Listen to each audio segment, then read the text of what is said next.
نہیں جب سن مکہ ہی بڑا ظاہر ہے عشق کے پردے ہیں کیوں بات آئی ہے عشق کے پردے ہیں ہم عشق کے پردے ہیں کیوں بات پڑھائی ہے ہم عشق کے بندے ہیں کیوں بات پڑھائی ہے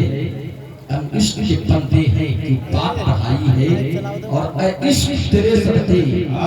چلنے سے چھوٹے سستے قاری صاحب گزارش ہے کہ پوائنٹ کو اور کم کر دیں اے عشق تیرے سستے چلنے سے چھوٹے سستے اے عشق تیرے سستے چلنے سے چھوٹے سستے جو آگ بجھا دے گی وہ آگ لگائی ہے جو آگ بجھا دے گی وہ آگ لگائی ہے علامہ کافی رحمت اللہ علیہ نے بڑا اچھا شعر کہا تھا آج انسان اپنی زندگی پانے کے بعد اس سوچ و بچار میں ہے کہ اسے مرنا نہیں ہے آج دنیا کے لہو لعب میں اس قدر گم ہے کہ وہ اپنے سفر آخرت کو بھلا بیٹھا ہے مگر علامہ کافی رحمت اللہ تعالیٰ علیہ نے پوری انسانیت کو جھجھوڑ کے آموش شعر کہا تھا کہ کوئی گل باقی رہے گا چمن چمن رہ جائے گا کوئی گل باقی رہے گا نہ چمن رہ جائے گا پر رسول اللہ کا دین حسن رہ جائے گا پر رسول اللہ کا دین حسن رہ جائے گا اور اطلس و کم خواب کی پوشاک پر نازا نہ ہو اطلس و کم خواب کی پوشاک پر نازا نہ ہو اس تنے پہ جان پر خالی کفر رہ جائے گا اس تنے پہ جان پر خالی کفر رہ جائے گا اور جو پڑھے گا صاحب لولاک کے اوپر درود جو پڑھے گا صاحب لولاک کے اوپر درود آگ سے محفوظ اس کا تن بدن رہ جائے گا آگ سے محفوظ اس کا تن بدن رہ جائے گا جی لگا کر کے درود پاک اللہم صلی علی سیدنا مزہ آ گیا ساری مسلم صلاۃ و سلام علیک یا رسول اللہ صلی اللہ علیہ وسلم حضرات اللہ کا احسان عظیم ہے کہ ہم اور آپ کو پروردگار عالم نے انسان بنایا اور انسان بنانے کے ساتھ اللہ نے لقد کرمنا بنی آدم کا تاج زمین رکھا تاج شرافت تاج خلافت تاج بزرگی ہم حضرت انسان کو اللہ نے عطا فرمایا اور اس پر بھی سونے پر سہاگا اللہ نے جب انسان کو پیدا کیا تو انسان کو اتنا خوبصورت بنایا اتنا عالی شان بنایا اتنا عظیم الشان بنایا کہ اللہ قرآن میں فرماتا والتین والزیتون وطور سینین وہذا البلد الامین لقد خلقنا الانسان فی احسن تقویم قسم ہے تین کی قسم ہے زیتون کی قسم ہے طور سینہ پہاڑی کی قسم ہے بلد امین کی اللہ قسم پر قسم کا فرماتا ہے اس کے بعد بیان فرماتا ہے لقد خلقنا الانسان فی احسن تقویم قسم ہے اللہ نے انسان کو بہت اچھی شکل و صورت میں بنایا اور اس پر بھی ہم یہ کہہ سکتے ہیں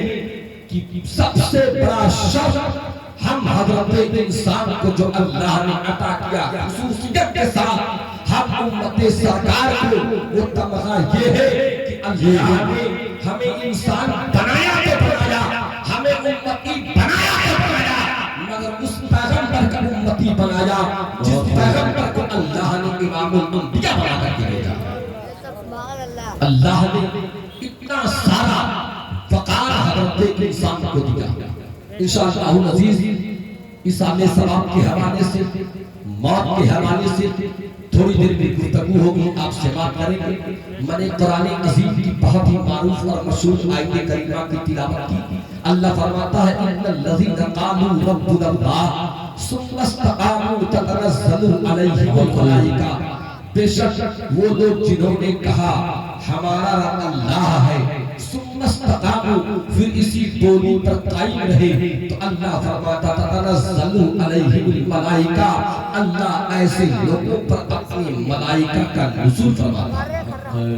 حضرت عبداللہ ابن عباس رضی اللہ تعالیٰ عنہ اسی آیت کریمہ کے تفسیر میں بیان کرتے ہیں کہ بے شک وہ لوگ جنہوں نے کہا ہمارا رب اللہ ہے اور یہی بولی مرتے تک بولتے رہے، اسی بولی پر ان کا خاتمہ ہو گیا، یعنی ان کا ایمان پر خاتمہ ہو گیا۔ ثم استقاموا، اسی پر قائم و دائم رہے اور اسی پر وہ خاتمہ کر گئے۔ تو اللہ فرماتا تنزل علیہم الملائکہ، اسی آیت کریمہ کی تفسیر میں عبداللہ ابن عباس فرماتے ہیں کہ اللہ اس کے قبر پر ملائکہ کا نزول فرماتا۔ واہ واہ واہ، زندہ باد۔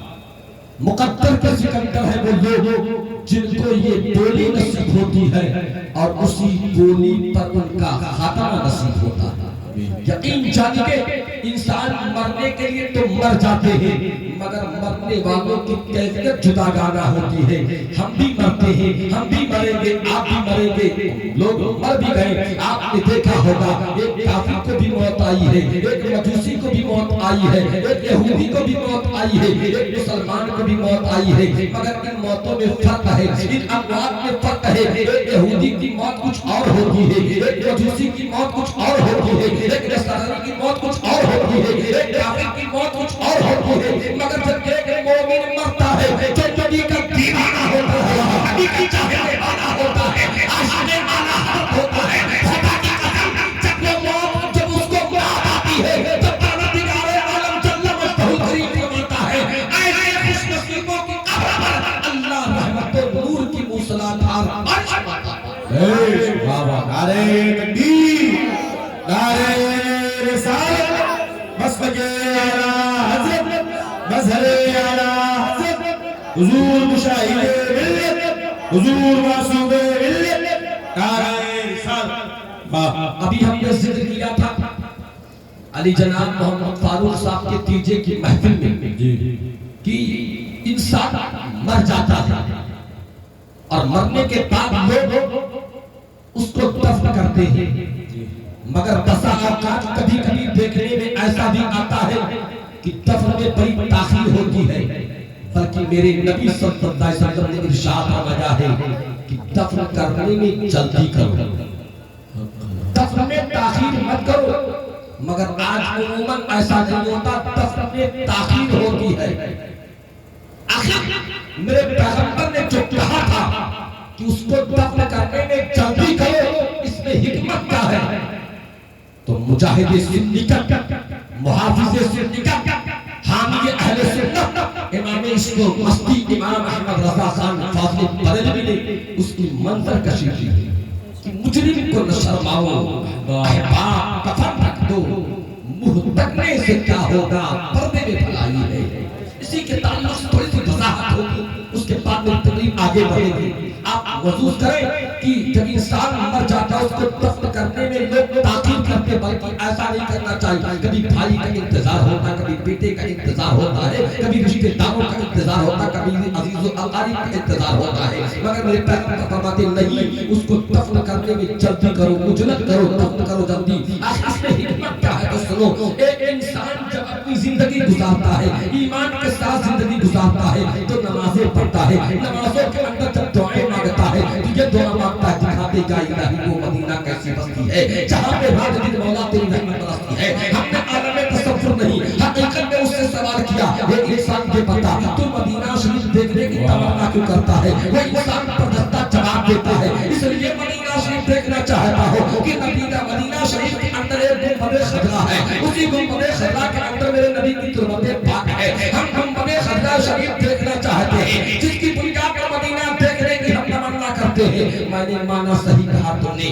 اللہ اس کی دعا قبول بھی فرما لیتا ہے۔ ایک دن اس کی زندگی میں ایسا بھی آتا ہے کہ وہ مدینہ شریف پہنچ جاتا ہے، ایمانداری کے ساتھ میرے سوال کا جواب دینا، وہ مدینہ شریف پہنچ جاتا ہے، مسجد نبوی کے اندر نمازیں پڑھتا ہے، ریاض الجنہ کے اندر نمازیں پڑھتا ہے، گنبد خضرا کے سامنے کھڑے ہو کر کے درود و سلام کے سوغات پیش کرتا ہے، سب کچھ کرتا ہے، گنبد خضرا شریف دیکھتا ہے،